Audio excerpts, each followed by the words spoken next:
Hi, everybody. Welcome back. This is Jennifer Phillips Russo. I am the Viticulture Extension Specialist with Cornell University on the Lake Erie Regional Grape Program, and you're listening to Between the Vines. This is a podcast that's brought to you by both Cornell University and Penn State University. We talk about timely viticulture, business management, and IPM, or integrated pest management strategies in the Lake Erie region. And today I have lots of great guest hosts with me, especially Cain Hickey, who is my PSU co-host for the day. Cain, welcome. Hello. Thanks, Jennifer. Good morning. My name is Cain Hickey. I'm an assistant teaching professor of viticulture at Penn State, and happy to be here. And happy to be joined by some of our colleagues here, Jeanette, Mark, and Fritz. And so thank you three for joining us on this podcast. We have some things we want to get through, but first I wanted to give each of you a chance to introduce yourself and talk a little bit about your background and your path to where you're at today in your consulting roles. And maybe just talk about the regions that you advise clients, where those clients exist. So let's start with Jeanette. Jeanette, welcome. Thanks, Cain. I'm Jeanette Smith. I started in the industry in 1982 while I was working on my bachelor's in horticulture at Virginia Tech. After I graduated, I worked in vineyards and for cooperative extension in the Finger Lakes and Long Island, which is where I met Mark. I then went back to Virginia, then to North Carolina, and then back to Virginia. And I have stayed in Virginia since, the mid-90s or so. I started my company, VineSmith Vineyard Services, in 1997, primarily doing consulting. Most of my clients are in Virginia, but I do have some in Maryland, Pennsylvania, and North Carolina. Excellent. Thanks for being here, Jeanette. Yeah, my pleasure. Mark, why don't you go next? Thanks, Cain. So Mark Chien, I live in Lancaster, PA. Let's see. Retired actually in the spring, but somehow I'm still working. Went to UC Davis, studied in the viticulture master's program there. Then moved to Long Island and was the first winemaker and second vineyard manager at Pindar Vineyards on the North Fork. Then I spent about 3 years there, then went out to Oregon, to Willamette Valley, and managed a vineyard called Temperance Hill in what's now the Eola Amity Hills AVA for the next 16 years. We also grew Christmas trees and timber products there. Then I switched from farming to research and extension. So I was the state, I was Cain's predecessor. So I was a state viticulturist for 15 years, based here in Lancaster, and then moved out to Oregon State University, where I was the program coordinator of the Oregon Wine Research Institute for 5 years. And then I worked in extension for another 3 years. So I have 20 years of extension of farming experience, and then another 20 years in research and extension. So right now I have a little consulting business with clients in Pennsylvania, Maryland, and New Jersey. Awesome. Thanks for being here, Mark. And Mark, actually, when I was an undergrad at Penn State, Mark spent some time with me after one of my classes, and actually was pretty pivotal in introducing me to who would be my advisor for the next 6 years, Tony Wolf. So I owe a lot to Mark. So thank you, Mark. My pleasure. Fritz, welcome. Hi, Cain. Hi, Jennifer. Hey, Mark. Jeanette. It's Fritz Westover, and I'm a viticulturist currently located in Texas. And I consult now in Texas, the state of Georgia, and the state of Arizona primarily for my clients that I visit. But I started off in the Northeast, and I'm also from Pennsylvania. So obviously know everyone here in the group, but I started at Penn State getting a degree in horticulture. I stayed on there for my master's in plant pathology. Did a little stint in Italy for a harvest back in 2004, and then came back and worked for Virginia Tech with Tony Wolf, who you all know here as well and just mentioned. Worked for Virginia Tech for a few years as a viticulture research and extension associate there. And then through family move, found my way down to Texas and worked with Texas A&M for about 7 years as an extension advisor for the wine grape industry. In about 2013, I moved out to California to get some experience on the West Coast and worked there in a nonprofit for vineyard sustainability. I did research, outreach, and education for that group, known as the Vineyard Team. And at that time, I simultaneously started consulting back in Texas and decided that's just what I loved. I loved helping grape growers, and I loved being in their vineyards and having that one-on-one, and really, not working with 1,000 people, but working with, maybe 100 or 50 or something that's a smaller number that you could, help on a more intimate level. So I moved back to Texas in 2014, and I've been consulting with my business, which is Westover Vineyard Advising since then. When I got kind of busy with that and really wanted to help more growers, but couldn't be in their vineyards, I started an online academy called Virtual Viticulture Academy, where I still continue to teach and advise grape growers from around the country, and also in other countries. There's some members from other countries as well. So that's been really fun. So you can find me here in Texas these days, but jumping over on a plane and going over to Arizona, south of Tucson, and jumping over to Atlanta and hitting the North Georgia mountains. But still love what I'm doing, and I'm still very active as a consultant. Thanks, everyone. So Jen and I developed some questions and some discussion points, but to the listeners, what I think we should let everyone know is, like, the goal we have 3 consultants on today is to review the 2023 vintage and the growing season. And 3 consultants, because of your reach in different regions and even in the same region with different cultivars and vineyards, this gives us a much more diverse look at what happened in the 2023 vintage, right? And so it's always nice to have growers come on and do these sort of roundtable panel discussions with us. They know their vineyard, right? You all work in many growers' vineyards, so hopefully we're going to get a much more broad range of experiences from the 2023 vintage by having you 3 on. So again, on behalf of Jennifer and Cornell and Penn State, thanks for doing this. Truly. What I want to do is ask you all to, and it doesn't have to be rigid, it doesn't mean you have to hit every growing stage, but just to kick things off. And again, this is December 18th. So we're reviewing the 2023 vintage before it becomes 2024 and it becomes a more distant thought to people. So I want each of you, and we'll start with Fritz, where we ended on the last one. Can you review the growing season in the regions you cover? And Fritz, maybe, I know you said Arizona, you feel free to touch on Arizona. I think for this group of listeners, we might be a little bit more focused on the humid eastern regions, focusing on key growth stages. Just review in a snapshot, review the vintage in terms of weather patterns and maybe some challenges. Sure. Thanks, Cain, for letting me jump in first. And I'm just going to repeat, it's an honor to be on here with Mark and Jeanette, because they were also, like you said, influential early on in your career. Same here. So it's great, an honor to go on the same platform with these two. I'll try and be brief. I'll start with Texas, because we do have humid climates in Texas in the eastern part, and then we get to the west side, which is high plains, which is a little drier. And this year, the biggest thing we found is we had a huge crop set. So that was a new thing where we had all around the state, big crop set. And, Texas is probably somewhere around 5th or 6th in production in the United States in terms of wine grapes. And so this was a big deal for a lot of growers here, but we came across a heat spell in the summer, and it was really tough on the vines.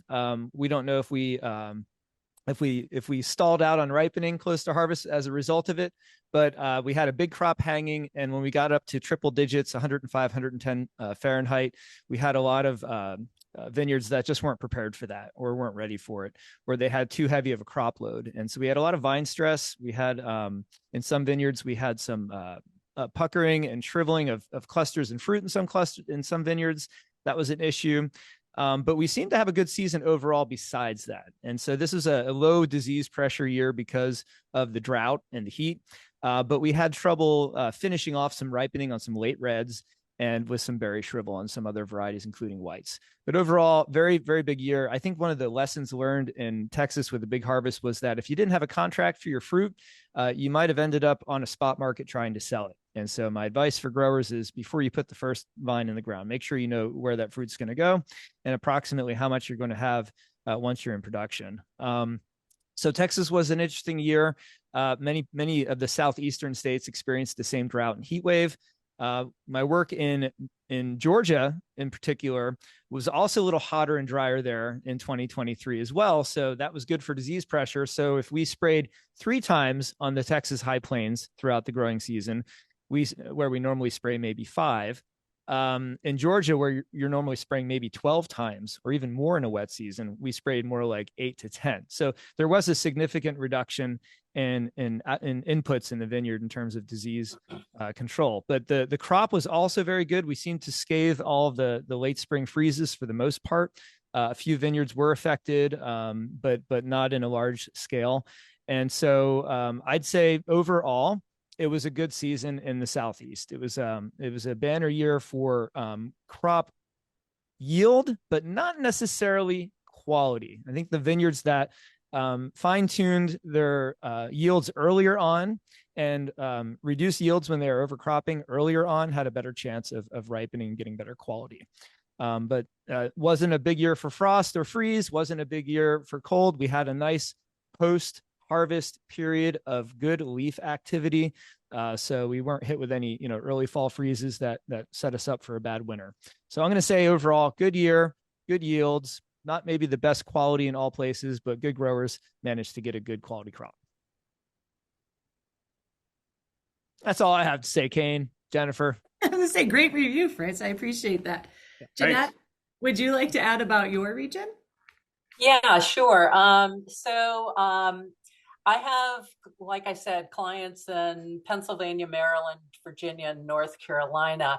And there were pretty significant variations just in Virginia in terms of weather. So the season started off with bud break happening in most parts of the state in about mid to late April, which is about normal. And we had normal precipitation in April, but then May was really dry. So normally we have like 3.5 to 4 inches of rain in May. And where I live here in the Shenandoah Valley on the east side of the Blue Ridge, we had about 1.5 inches of precipitation and about 2 inches in the Charlottesville and Northern Virginia and eastern part of the state.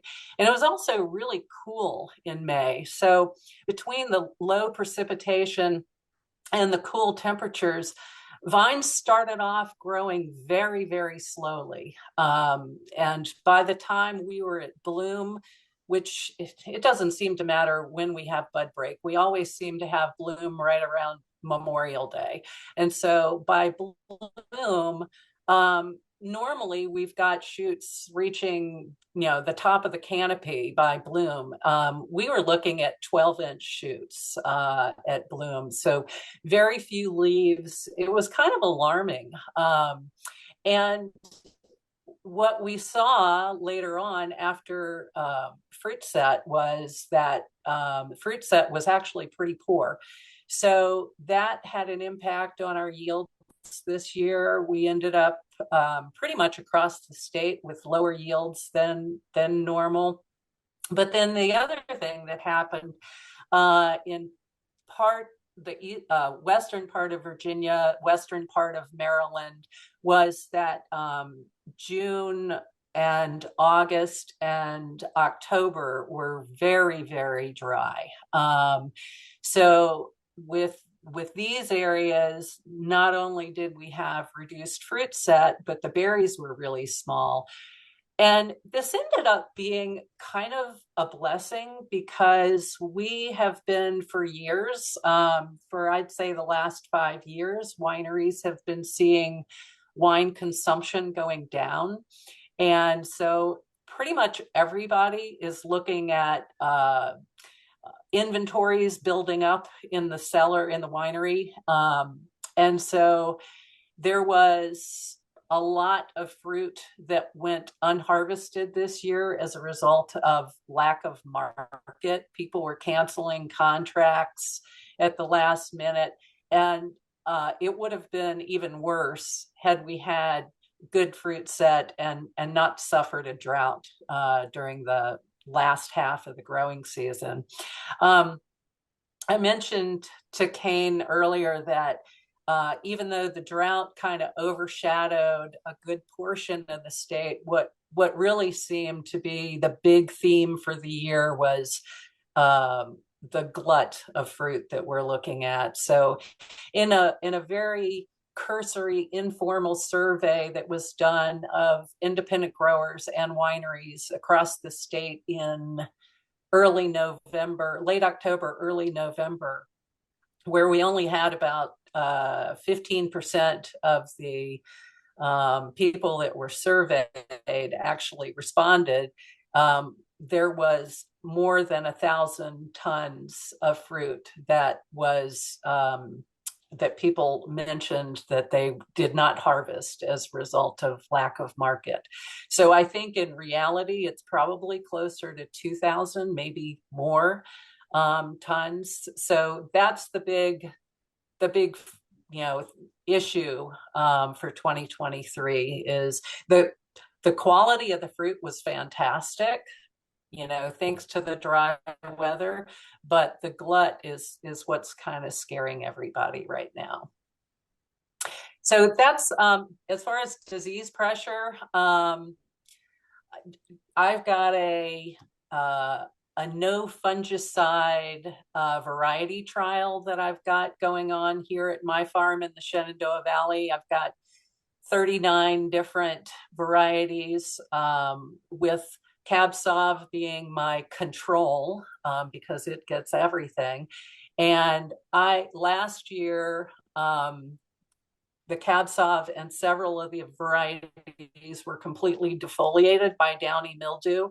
This year, there was not a speck of downy mildew in this planting with no fungicides applied at all. So that just speaks to how dry it really was. We did have powdery mildew toward the end of the season, but downy mildew was nowhere. So that's 2023 in the Mid-Atlantic as from my perspective.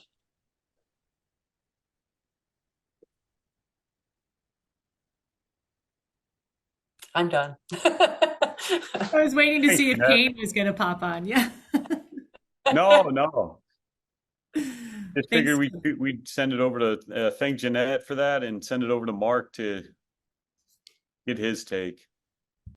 Yes, I arrived in the spring and didn't really start getting to work until mid-May and June. So I missed the early part of the season. So really my observations are a little bit more limited, but I think Jeanette certainly summed it up for below the Mason-Dixon line, which seems to be where the jet stream set up for most of the summer. So I would just say that, the southern Pennsylvania vineyards did pretty well, but as you got up to the Lehigh Valley, Fritz's old stomping ground, there was rain. So there was 7 inches of rain in July, 7 inches in August, and wow, about 7 inches in September. And there was a little dry spell in October, but by then it was too little, too late. And then I wasn't out in the vineyards at this time, but May 18th, when they got the big freeze up in the Finger Lakes, that certainly affected Pennsylvania as well. So, and Cain can weigh in on any of these observations. So, very puzzling to go out to vineyards this summer and see a lot of short shoots and low crop levels. And you just kind of scratch your head about that because there are so many components to yield that can influence what's on the vine, and to identify those is really tricky. So the frost was really the big question mark, and each vineyard, of course, is affected differently. So just had to try and analyze what was going on. As a viticulturist, either an extension or as a consultant, it's always a little bit nerve-wracking when you have to say, well, can't figure this out, just wait till next year and see what happens. So I said I was doing a lot of that this summer. No one fired me though, which was, I guess, good. But that's really it. I would say for me, when King sent out that list, I said, frost in May, dry, very dry in June. So over the whole state, it was May and June, I think, were dry, and then it just started to get wet in July. And really, I don't know if this is characteristic of the region, but the line of demarcation between wet and dry seemed to be right about the Mason-Dixon line. So I thought that was interesting, and just spent time on Long Island, and there's some very crusty veterans out there, and we were around in 2011 when Lee and Irene blew through, and then 2012 was Sandy, and these folks are saying that 23 was worse than either of those years. So it was tough sledding for a lot of vineyards in 2023, especially I think towards the coast. But in the High Valley had issues too. So, yep, well, I guess we call these winemaker years, and then also you just hope for something better next year. Yeah. So that's what I saw. Yeah, thanks. It's just interesting how you really just can't say this is what happened in this year. Every one of you said some different things, and little mesoclimates and regions experience different things. So it's just really interesting. I think the take home from that first question is you just can't summarize a large multi-state region in any given vintage. Before Jeanette, I'm sorry, Cain. Even with Jeanette's just comment about Virginia itself. Yeah. Variation across Virginia. For sure. Yeah.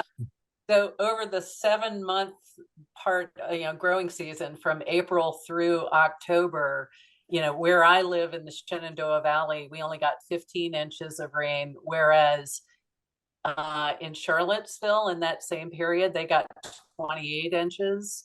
And in Northern Virginia, it was 23. So extreme variations.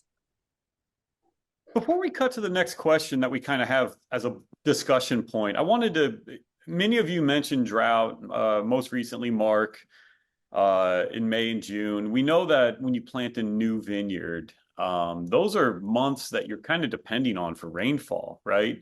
So I just wanted to ask, did any of you have clients that planted new vineyards this year? And what did you see when new vines went in the ground and you had a couple months after that without any rain? Yeah, I'll jump in, Cain, because we're mostly irrigated in Texas just because we have a little less predictable weather here during the growing season.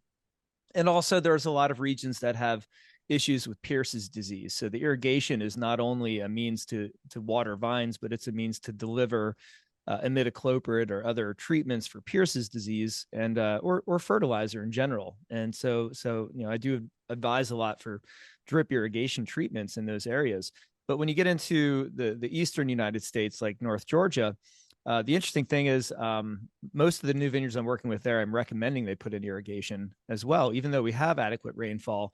Also because Pierce's disease is becoming more of an issue, even in the North Georgia mountains, as we get, more moderate winters, and the pathogen, the bacterial pathogen, survives, and so do the vectors that transmit it from the wild grapes. So I would say most of the growers, it wasn't as much of an issue for me, so not as exciting of an answer. But just to let growers know that there are more and more growers putting in irrigation, not only just to deliver water, but also fertilizers or other treatments they need to deliver to their vines, and also for sprinkler frost protection. We have a few vineyards that are putting in irrigation strictly to put up overhead sprinklers, which requires a large amount of water. So they have to have a tank or a large pond to draw from. But that is another thing that a few of my growers are working on. And so it's more and more common to see the tubing and plastic going in to vineyards to control multiple aspects. And the answer is no, you can't use the overhead irrigation also for your under vine irrigation. They're two separate systems. So you'd end up with two tubes running down the line if you want to have both of those in place. They're used very differently. Thanks, Fritz. Jeanette or Mark, did either of you want to comment on the new vine year? Because I think in general, 20 years ago, we'd say, no, you don't really need irrigation. But now with these more dynamic weather patterns and more of drought and rainfall coming in boluses, are we changing our recommendations? Are we thinking about what we say in terms of new vineyard installation? I recommend drip. Personally, I've gone to recommending just drip tape, that cheap, you get maybe 2 or 3 years out of it, but just to get you through the first year or two. And you're looking at $400 an acre for installation. It's not a big deal. So yeah, I recommend it pretty much for any new installation, just because, the year that you're going to have a record drought is the year you're putting in significant acreage.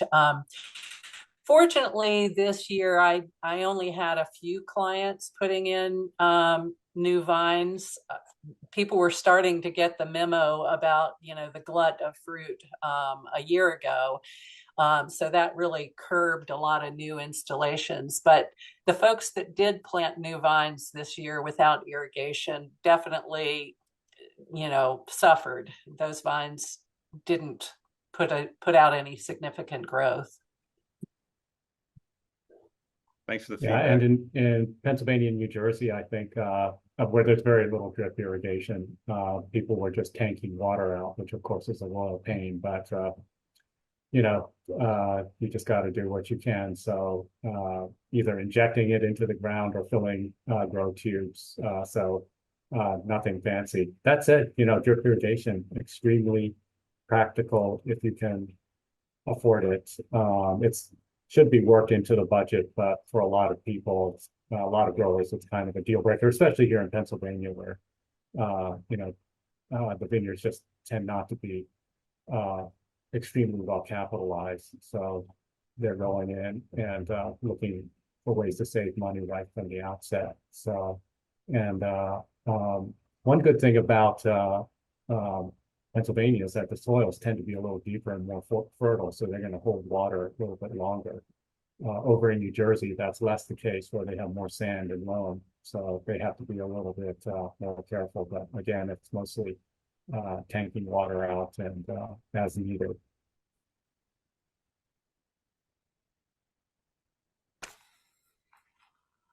Well, thank you for that. Then I guess we can move on to our next question. Really appreciate all of your input.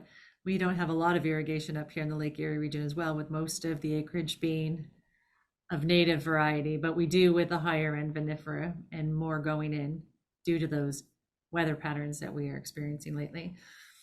So in your regions, in your opinion, what were the cultivars that did well this season? And then what cultivars maybe didn't do quite as well? And I will start with Mark on this one. Let's see. Well, whites are easy. Yeah. Because they're early. And reds are tough in a year like this. So anytime you're getting late season moisture, it's just it becomes very difficult. So, to a certain extent, everything that kind of is invested into the vineyard from its near inception to planting probably should be dedicated to getting red grapes, red varieties right, or the question of whether you should even be planting them in the first place.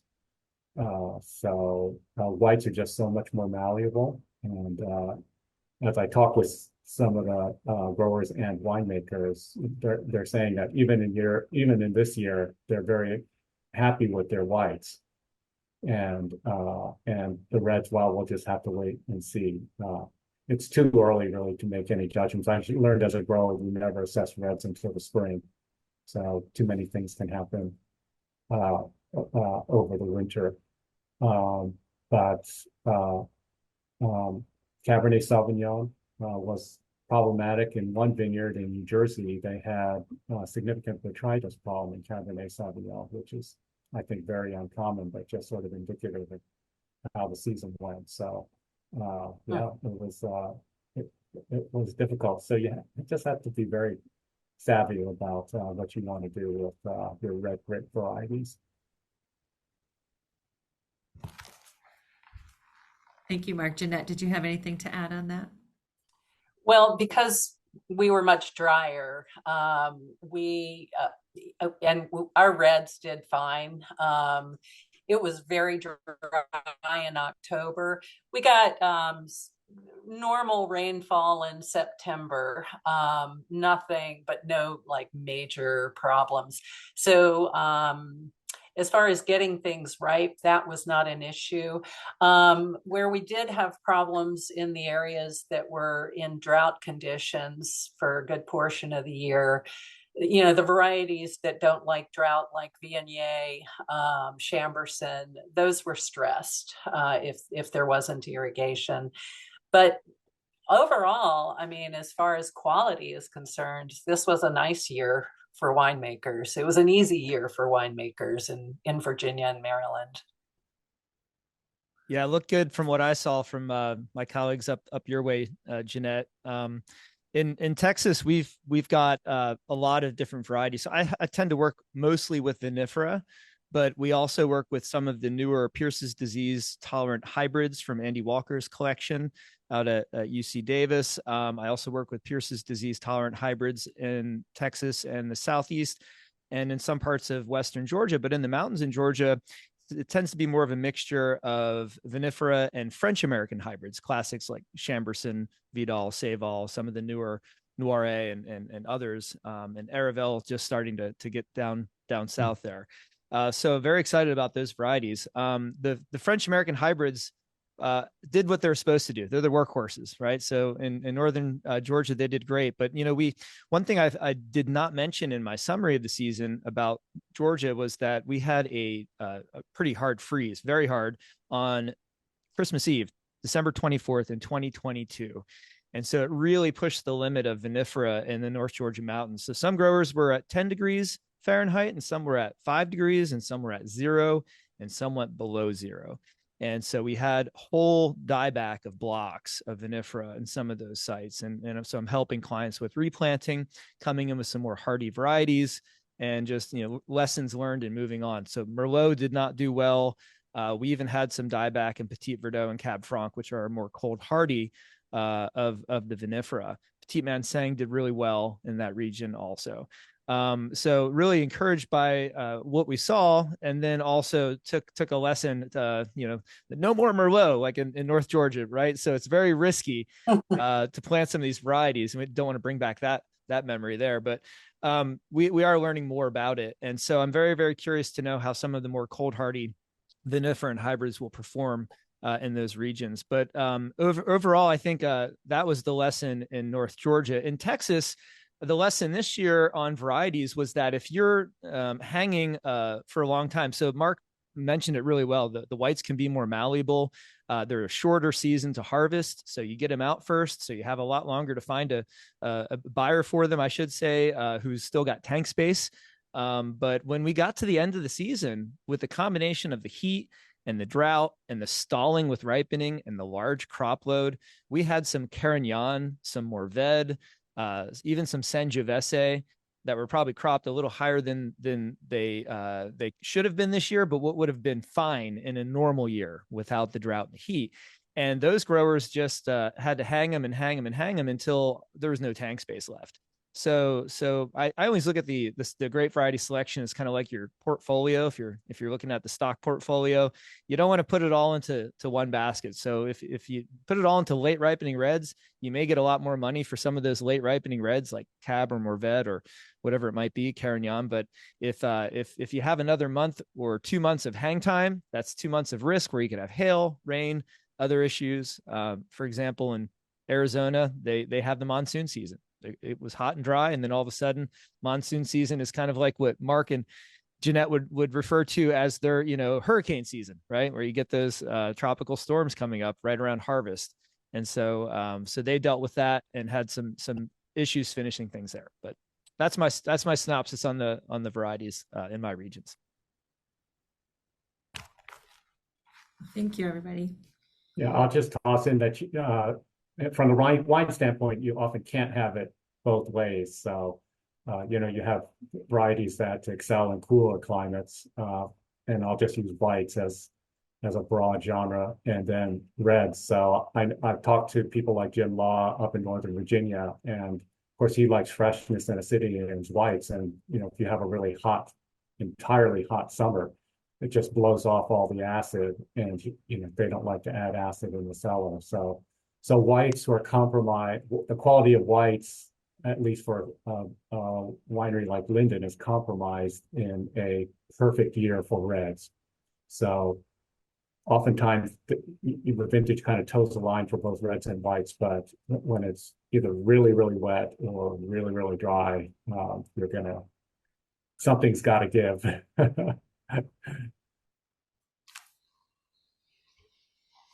I don't know if Cain wanted to take the next one or if you just want me to keep rolling with it. Go ahead, Cain.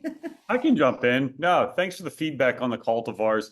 And actually, there's one discussion and point in here we had where harvest parameters typical, and we wanted to talk about fruit chemistry and crop yield and disease severity. But I think that's all pretty much been covered by what's been discussed so far. But we had a question in here about what management strategies were necessary to overcome the season's challenges, and just a couple things like frost, drought, rain, disease pressure. And we all hopefully know the fundamentals, the viticulture across the season. So no need to highlight the fact that shoot thinning was done or shoot positioning was done, but was there anything unique and novel this year? Fritz had mentioned, and I think a lot of people, I too, until Fritz brought it up and others bring it up, it was very mild last year until around the holidays. And then we had that really hard freeze, right? And so I think a lot of people forgot that happened, but it did. And so maybe there was some replanting and retraining in vineyards. And that was one of the management strategies used to overcome some of the challenges. But I'll stop there and just ask you all, what did you see out there that might have been novel or unique in terms of management strategies to get through the season? Fritz, why don't you start? Sure. Glad to, Cain. We think of grape growing in these eastern states and southeast as, the resilience plan, right? So we have freezes, we have hail. And so, I think the biggest thing that growers have overcome is the sticker shock on the insurances they need to put in place for these kinds of things. So, a $40,000 upright 360-degree frost fan, like an Orchard Right or something like that, whatever brand you want, is kind of hard to rationalize the upfront cost. But if a grower can get through one or two freezes in the spring, they can pay for that in 1 year with their crop value at 4 tons an acre if it covers 5 acres. So I think some growers are latching on to more of these tools and investing in them, in my experience, especially growers who are in that medium to large vineyard scale. So I'm going to just say, throw it out, maybe 20 acres to 100 acres or more. And then, a lot of growers are using netting for birds and animal protection in general. So we've just switched over to a finer mesh netting for hail protection. And so in our regions in the hill country, in the high plains, and in Arizona, and now actually even in Georgia, we're using the hail netting because growers are installing side netting year one to keep deer out of their vineyard, because you know how the vines grow out of your grow tubes, and if you have deer, they come in, they eat the vines down, and then you have a bush inside the tube, and it never really does well. So the hail netting has been a big thing, learning how to deal with that, how to manage it. They put it down after pruning. So as soon as they're done pruning, the side netting goes it drops down or is lifted up depending on how they hang it. And so that's another aspect of how growers are dealing with resilience. And the finer mesh webbing on that net stops the shoots from growing through, things like that. So it's a little easier to take up and down. But I'm just, these are the little things you learn as you come across new problems and new technologies. In lower yielding blocks, we've been doing some creative pruning where we're adding some extra canes sometimes where we have high bud death counts when we're looking during dormant pruning, or for varieties that are just less fruitful on spurs where they've traditionally been spur pruned. We're adding what I call bonus canes to some varieties, like Malvasia bianca, or sometimes Syrah, sometimes Tempranillo, where we have a little bit of primary bud necrosis. Vermentino would be on that list, just to give some shout outs to those great varieties that deserve it out there for being finicky and picky. So we've kind of worked it that way, but I think a lot of vine retraining is going on, and I'm going to leave it at that. I think the other things that we're doing are pretty general viticulture, but those are the things that I think if I was going to highlight something that the grower listening right now might find interesting, they can find that. And if growers are interested in learning about the hail netting, I do have a grower guide at Virtual Viticulture Academy that they can search for on there. Great. I'm sorry. I got the opportunity to see that hail netting down in Texas this past June, and that's pretty impressive. Yeah, you want to hear a fun story? Since we're having fun, one of the growers who will remain nameless had their crew go through and lift all the nets up so they can do some leaf removal and get ready for harvest. And that night they had a hailstorm that came in while the nets were lifted. So that's how critical it is. Now the growers will actually lift it up and go through and do their canopy management, like leaf removal or shoot thinning, which has to be lifted for them to do. And then they'll come back and immediately put the netting back in place, because a lot can happen in 24 hours or 12 hours in some of these areas. That must have been sickening. It was pretty, it was pretty heartbreaking, to say the least. Yeah.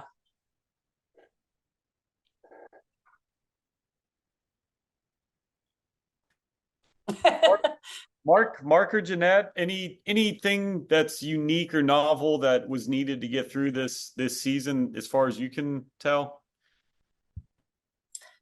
I can't think of anything necessarily unique or novel for this particular season. We are more and more people are adopting mechanization. Just because the labor situation, it's getting harder and harder to find people to work in vineyards. Fortunately, more people are turning to H2A. About half my clients now utilize H2A workers, and by and large are very happy with the program.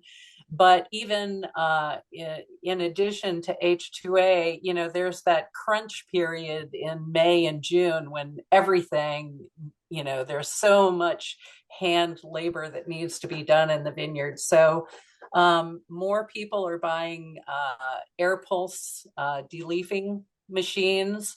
Couple more harvesters have been purchased in Virginia this year.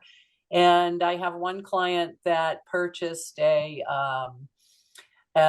mechanical shoot positioning machine, which is, if you're not familiar with these machines, they're pretty huge and complicated, but it did a nice job. Wow. Yeah. So a lot of people are, the labor situation is it's harder to find people to work, and when you do find them, they're asking for $20 to $25 an hour, which is challenging, as you know. So yeah, more people are turning to mechanization. Well, I appreciate you mentioning that, Jeanette, and thanks for that information. One of the things that we had next on our list, we might as well just roll it right into it and ask Mark to weigh in. As far as novel management strategies, I mean, these aren't really novel, but maybe newer and greater adoption rates these days, like mechanization. I know 6 to 8 growers in Pennsylvania with vineyard scales between 10 and 45 acres that have 6 to 8 growers total that have purchased mechanical harvesters. Mm-hmm. And, so I think 5 to 10 years ago, it would be just a really abstract thing to wrap your head around somebody that grows 10 acres of grapes buying a mechanical harvester. And when I talk to these growers, their disposition is that from pruning through canopy management, through spraying 10 to 15 times, I want to harvest exactly when I want to harvest. Not yesterday, not in a week. I want to harvest now, right? And so that's what these machines are enabling them to do that, So any quality, like, is quality maintained? Well, if you can harvest when you want to, and that results in less rotten fruit getting in, then maybe that can help quality, right? So anyways, that said, Mark, we'll turn it to you. Mechanization. We have novel bird management strategies. I know bird management's another one of those interesting things. Last year, it was a banner bad year for bird damage, meaning bird damage was immense in Pennsylvania. And this year, not so much. So it's just this dynamic thing across vintages that I think it makes hard to make a plan, right? Like, what are we going to do this year? Anyways, I'll stop. Mark, you're our guest. Yeah, no, those are all good points, Cain. And that it was a puzzling thing, and it's very frustrating for growers to have to set up for a bad bird year and have your nets in place and all that stuff, and then nothing shows up. And to some extent, that was true with spotted lanternfly, depending on where you were. So it just shows how adaptive and how flexible Eastern wine growers, Midwestern too, have to be. So, I mean, this year it was really, you start out with drought, and then, of course, everybody dreams of the perfect vintage, which to some extent they had below the Mason-Dixon line. But so I got the sense that maybe some spray intervals were stretched a little bit too far, and then there was a price to pay on the back end for that. So there's always this temptation to think, oh yeah, things are going really well, and they will continue to go well, but then sometimes, of course, they don't. So that was part of my message that I always spouted when I was in extension of, you just have to plan kind of for the worst vintage. And if you get if you get good conditions, then you're just consider yourself lucky. I do want to say, when I was in Oregon, Chateau Ste. Michelle, which farms about 40,000 acres in Washington, had made the decision that they were going to farm all their value vineyards, so to speak, which is probably wines under $15, with no people. So they mechanize it entirely, and I saw some of their trials, and they're just remarkable. So you can farm for quality with no people, and I don't know if it'll ever come down to the scale of farms in the eastern U.S., but I hear exactly what you're saying. I visited Jan Waltz, and he seemed like a changed person once he got that mechanical harvester on the farm, because not having to worry about labor and being able to pick when he wanted to, and having a machine that would do such high quality removal of MOG really just revolutionized at least that small section of their winemaking process, and they couldn't have been more pleased. So yeah, and then as Jeanette alluded to, a lot of growers have said that these new air pulse leaf removers, especially if you want to do pre-bloom leaf removal and lower your yields and open your clusters, it seems to be really, really effective for doing that. Yeah, it seems like, and I think we all know this, but the mechanization, sure, it's nice because you might not have to pay as much in labor, but it's as we all know, the timeliness and efficiency and getting the practice done exactly when you want it done, not stretched over a month, And it's the same with harvesting. You want to harvest now. And so you want to remove leaves now, not start now and then finish 3 weeks later. And shoot positioning, like Jeanette mentioned,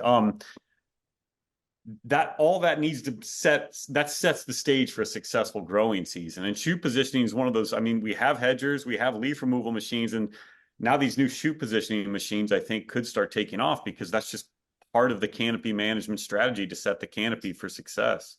What scale, Jeanette, was that shoot positioning machine used on? Like, over what acreage? He runs 2 different vineyards, and total combined, it's I'd say it's about 35 acres. Okay. You bring a good point. So mechanization in the Lake Erie region has been here for quite some time. So there was the Lucky 7 with the first harvester that went out there, where 7 different growers collaborated on one machine. And we have a bunch of other, with new mechanization, different things to help in your vineyard practices, where people are collaborating with pre-pruners. 2 growers have gone in and shared the costs. Has anybody seen that happening in their region with these collaborations? I would like it to, but so far it hasn't happened. And you're right, there are some machines that lend themselves very nicely to collaboration for tasks that are not super time critical. For example, mechanical deleafing with the air pulse deleafers. My clients that have them, they're deleafing a vineyard both sides in an hour and a half per acre. And so they could easily use that machine for multiple vineyards, but it's not happening. So yeah, collaboration is it's hard to get people to cooperate. So that's fantastic that people in your region are doing that. I think Mark just sent a message in the chat, but it disappeared on my computer. Was he asking something? Yes. No, it's okay. It was just a side question, Jeanette. You can answer it later. Oh, okay. Okay, sorry. Yeah, you know what's interesting to me is how many small ways growers can, save time and mechanize in small ways. And by that, I'll use the example. We have so many new electric handheld battery operated pruning shears hitting the market now. That used to be you'd have to get a backpack battery operated unit for over $1,000, and now you can buy them for $200, and the battery lasts all day. But if you're cane pruning, there's now cane tying machines or handheld little guns that tie canes very well with different levels and grades of ties that last various amounts. And if you're cane pruning, it's a no-brainer. Even if it's $1,000 for that thing, it's going to pay for itself probably in the first year in the amount of labor and time you save. Or even pre-pruning with hedging shears and handheld stuff. And my larger growers, they use pre-pruning equipment that straddles the row. But there's variable grades of upgrade you can do. And so I don't want to discount the smaller efforts I see a lot of my growers making to save money. I will say, though, if you're using electric pruning shears, not only should you be worried about your fingers, but you should be worried about that pruning crew if they all of a sudden are emboldened with this electric pruner, and they can now take a 1-inch cut just as easily as they could take, a 1/4-inch cut with their handheld pruner. Now they're going to be tempted to make some larger cuts. We know those have dieback consequences. We know that trunk diseases can get into those cuts more easily. So just if you do upgrade to electric pruners and things like that, make sure you're watching your crew and you're out there with them, because I'll quote a colleague of mine who said, with the great power comes great responsibility, right? So. No, that's a really good point. We don't have to think about mechanization in this just grandiose mechanical harvesters, and it can happen at smaller scales and make a big difference. So that's a good point. In our webinar last week, we had Jen and I and other colleagues had a labor mechanization panel, and I think the pre-pruner just lends itself really well if there's a cooperative. Someone can use it in January, or multiple people can, and someone can use it in February, or nobody wants to be the one using it probably in March or April, but I think there's more leeway because things aren't growing, right? So, yeah, mechanization is definitely becoming a more and more important part of our industry. What else do we have to discuss with our guests? How grateful I am that they joined us out of their busy schedules and during the holiday Absolutely. season. Here's I one. guess I just wanted to follow up on Fritz's netting comments and say that Alice Wise, we had horrendous yellow jacket problems up here. Just the worst people I'd ever seen then. And so, people were asking me, of course, and Alice Wise has told me that tight lock nets will exclude yellow jackets. So maybe that's something worth considering. The other thing that I would just say, based on my experience in Oregon, is that the great equalizer for rainy vintages like we just had is sorting the grapes. So sorting should start in the field and then continue into onto the crush pad, and should occur, any way possible, all the way up to optical sorting machines, which are incredibly effective now. And so that kind of triage, of course, you're reducing your crop even further, but you're, with every bad berry that gets kicked out, you're increasing your wine quality. So that sorting, they found out in Burgundy and Bordeaux and then in Oregon that you just reduce the amplitude of vintage variation significantly by sorting grapes. So those disastrous vintages just aren't quite as disastrous. And I will tell a story that Andre Ostertag told me when I met him at a biodynamic conference in New York, and he said there's no magic to biodynamics or organics. It's just the diseases don't care what you're doing, they're just there. He said the magic of biodynamics is being able to triage and not go out of business. So he said if you have the economic wherewithal to triage up to 50% of your vintage in a bad year, then you can do BD. But if you don't, then you should consider farming another method. So, in a dry climate, Mediterranean climate, you don't have to worry about that. But in Pennsylvania, New Jersey, and elsewhere, you do.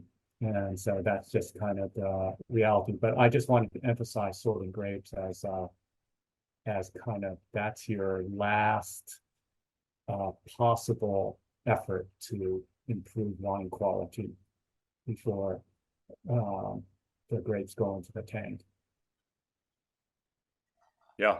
Great point, Mark. Thank you. And even with mechanization, even if you mechanically harvest, that's not to say you couldn't go out before the harvester goes through and drop as much bad stuff as you can before, so there, even if you might not want to, it's a possibility.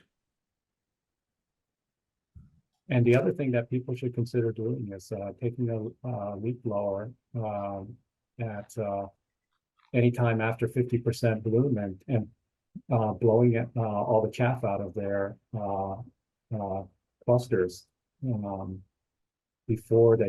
anytime before they close, really. I don't know what other people think about that, but it's pretty clear that from Wayne's research in the past that there's a lot of bad stuff associated with the chaff that gets lodged in the clusters.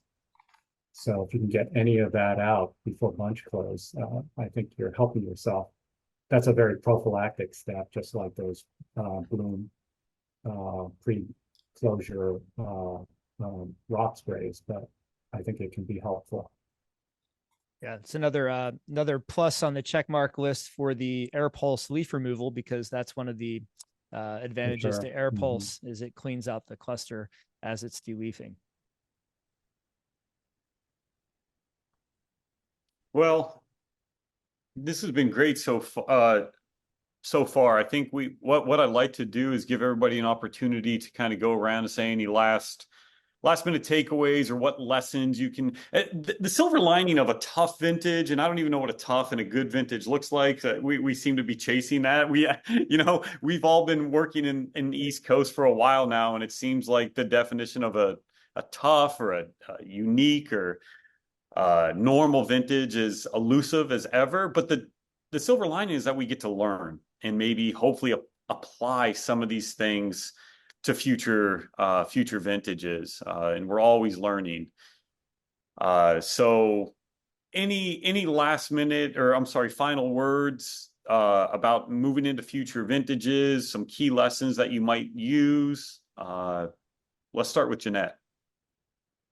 I guess I would just repeat, my recommendations to, anybody putting in new vines. I would definitely recommend that they put in some means of delivering water that is convenient, because if it's not convenient, it's not going to happen. And then, I'm really, I'm very interested in all sorts of alternative varieties to the standard vinifera varieties that we're growing, from the standpoint of being able to grow grapes in the Mid-Atlantic without as many sprays and without as much risk from climate change, weather variation. So I'm very excited about a lot of the disease-resistant varieties that are coming out of Cornell and France and Germany. So yeah, that's I think the future of our industry is to look at things that are going to be better adapted to our climate in 20, 30 years. Yeah. Well, before we let Fritz and Mark go and have their final takeaways, Jeanette, when you were talking, it reminded me, we have a webinar coming up on March 20th of 2024. And I think we call it addressing climate change challenges in the vineyard. And, climate change, maybe dynamic weather patterns, whatever you want to insert, we're dealing with more dynamic, kind of higher magnitude type weather patterns. And we have a grower panel, some from Virginia, some from Pennsylvania, New York. I even think, where else? I can't remember where the others come from, but I think they'll talk about some of the cultivars you mentioned, Jeanette, as well as we have somebody, a NUA from Cornell, Dan Olmstead, who leads the NUA weather station effort. He's going to summarize some of the weather patterns and changes we've been seeing, which will be nice. And then we have a risk management specialist for grape insurance that's going to be joining us, because oh, wow. Think about the risks. A lot of this risk has to do with deacclimation and early bud break and frost. So I think people should be up to speed on what grape insurance policies there are and what limitations there are. So just a shameless plug for some of the other programming. I mean, this is our program anyway, so I don't know. I think we're allowed to do that, right? So that's March 20th? Yes, March 20th, 2024. Great. Thank you. Absolutely. Thank you for reminding me to say that, because I would have forgotten. Oh, there's a whole other podcast in there, because as you were talking, Jeanette, it's that public perception as well on the wine quality of these cultivars coming out. How do we change people's minds? But maybe we can invite everybody back in to say can make some really good ones. Yeah, we'll invite viticulturists to talk about the wine quality. It makes sense to us. Everybody we want all of these grapevines in there. Well, we're totally ahead of the game on the hybrids, which I can't be more pleased. I mean, I've always stood on that soapbox that 90% of all the grapes in the world should be low to no spray disease-resistant hybrid varieties, because those consumers really couldn't care less. It's just the Willamette Valley and Napa and those guys that should be going there. Folks, whatever, Cabernet varieties. Everything else should be just farmed with minimal environmental impact. So I was really surprised when these people, Ontov researchers came to Oregon, and I had not realized, but they were already researching their brains out, trying to find, disease-resistant hybrids. So, and we're so far ahead of everyone in that game. And, you can see that reality with, as Fritz was saying, with his PD-resistant varieties, and there are disease-resistant varieties being grown in, like the Wine Islands in British Columbia and other places. I mean, it's a reality. People talk about it like it's a pipe dream, but it's already happening. And we need to quit spraying. That's all there is to it. We need to stop spraying. So I'm just going to make a shameless pitch here, because of this particular group and our audience. But I've learned over 40 years that knowledge is power. And so the internet has essentially democratized all of viticulture. So so you can get to Cain's programs, and you get to Fritz's virtual academy, and anybody listening to this should empower themselves with knowledge, because there's just so much information out there. In a way, it's a kind of a tsunami that is almost too much, and you just have to sort through the stuff that applies to you. But even having somebody like Jeanette with her decades of experience leaving the consulting field is, that creates a big gap.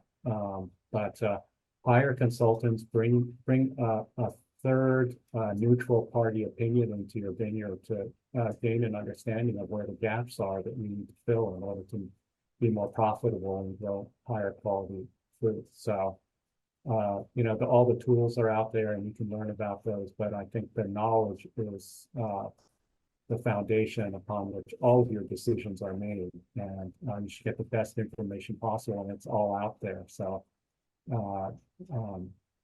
that's what I do with the people I work with, who, by the way, most of them are smarter than me. They just need somebody to bounce their ideas off of. Mm-hmm. They're incredibly creative people, and they just need somebody to talk to. So unfortunately, now they have to pay for it, but they seem to be willing to do that, at least for now. That probably will change next year. But anyway, when they figure out they are in fact smarter than me. Yeah,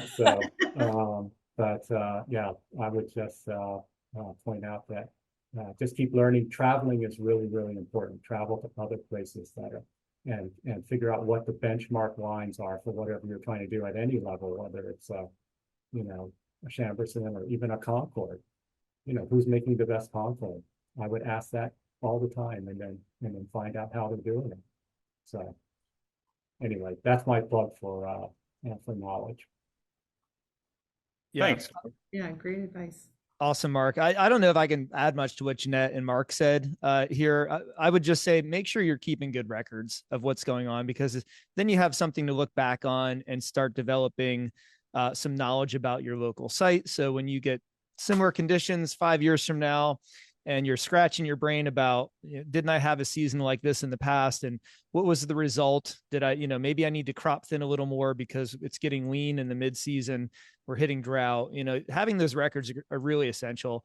And I'm just going to reiterate Mark's comment on getting out of your box and of your comfort zone too, and traveling. I mean, one thing that I've learned since working with my academy online is I've got growers from over 30 states that are growing grapes and that are in there asking questions and commenting. So it's just completely opened my mind as a viticulture consultant and advisor and educator about how many of us in different regions, like in the Midwest versus the Southeast versus the West Coast, we have a lot of similar problems.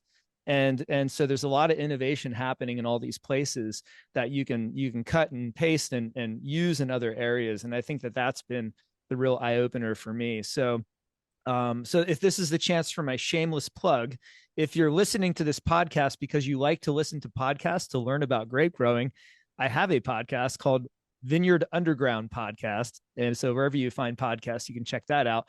And I interview people like Cain Hickey. Don't hold that against me. But yes, Cain has been on my podcast before. And Jeanette and Mark and Jennifer, I'd love to get you guys on there sometime too. But we interview growers from all over the world and try and get some take-home messages for growers to apply in their vineyard. So that's been fun. And I appreciate you having me on here to chat about grape growing. It's an honor to be in this group. I mean, I'm here with some of my mentors from earlier on in life, Jeanette and Mark, who kind of took me under their wing. So it's so cool to do this. And gosh, seeing you guys retire now, I'm the one who's starting to feel old, right? It's the other way around. You've earned it though, yeah. They've earned it. They've earned it. It's been fun. Hey, can I take an opportunity to plug something real quick here? Go for it. So a few years ago, I started a Facebook group called Eastern Viticulture, and we've got about 1,000 members right now, mostly from the East Coast states, but pretty much all over the place. And it's a great forum for people to post questions about what do you do about this kind of thing. And it's free, of course. So it's just Eastern Viticulture on Facebook. Yeah.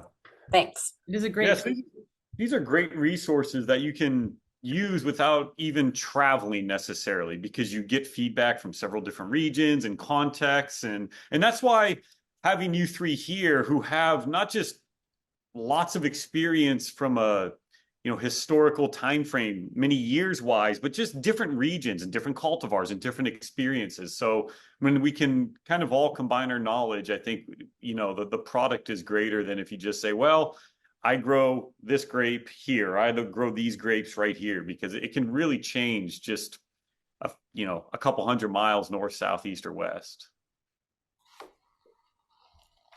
So thank you all so much for doing this. Thank you. Thanks for having us. It's a pleasure. It's Wish nice you to all meet the you, best. Jen. Yes, same, Mark. Thank you. Say hi to Terry. He was But, actually peeking in the window waving, but he has a Zoom Okay. he had a Zoom at noon, so he's like, he won't be able to join. I used to be terrified if I had to follow him, as a speaker in a meeting. He's just so good. And that pink tie, I mean, if you're after the pink tie, you're doomed. I'm the one who usually has to try to rein him in because he is the gift to gab. He has so much information to share, and I have to try to limit that. It's a hard task. Well, we thank you all for joining us on Between the Vines. I truly appreciate all the work and all your contributions to our industry. I wish you the best in your retirement for those, and then for taking on retirement loads that may come over into your side, Fritz, because of that. Come on, bring it on. That's right. Yeah. No problem. And thank What a you all great for group. joining us. Should you have any further questions, our listeners, please feel free to leave a comment below if you're watching this on YouTube, or email myself or Cain, and we can try to get answers for you for those questions. And in the meantime, have a great holiday season, and we'll see you after the new year. Thanks, everyone. Thanks, you guys. Great Thank to see you. Happy Thanks. holidays. Yes, same to you. Bye. Bye. Bye. Bye.